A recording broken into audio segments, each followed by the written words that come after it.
In a fire, you may only have minutes or seconds to get out. While safety is paramount, how many families have a fire escape plan and how many actually practice it? KPLC's Erica Bivens takes a look at fire escape tips, even putting one tool to the test in our special report. When a fire breaks out, you may only have minutes to act. It's why Chief of Fire Prevention Caldwell Fontenot says it's important to have an escape plan ahead of time. Well, it's very important. But how many people do? We asked some Lake Charles residents. So do you have a fire escape plan? I do not actually. Okay. So it's not something that you've actually practiced before?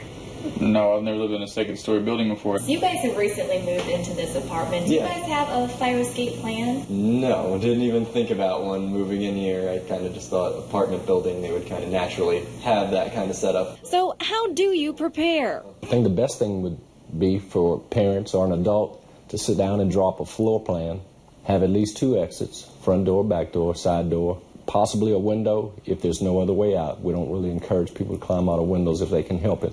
To have a meeting place and to practice. While Fontenot says those are basic tips, what happens if you're in a 2-story house and a window is your only option? There are things that you can use if you have to escape a second-story window, like portable escape ladders.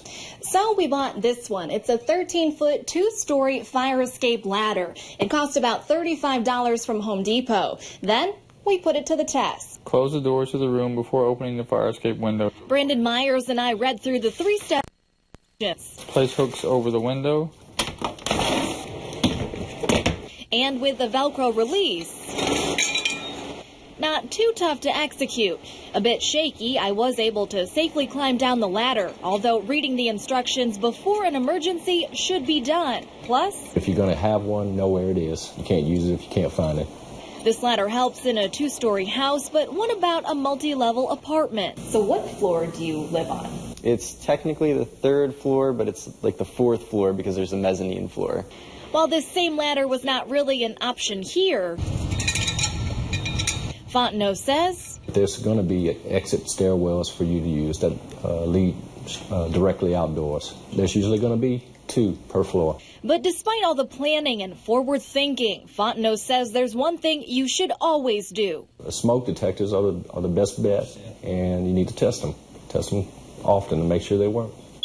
Change your batteries twice a year. Combine working smoke detectors and having an escape plan, Fontenot says it could mean the difference between life or death. An escape plan really doesn't mean anything without smoke detectors. I mean, we're going to come, but really your safety, a lot depends on you.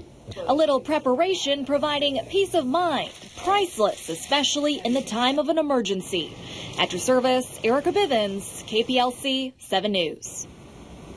Fontenot says parents should include their children when practicing fire escapes. For additional safety tips, click on our web extra in this story at kplctv.com.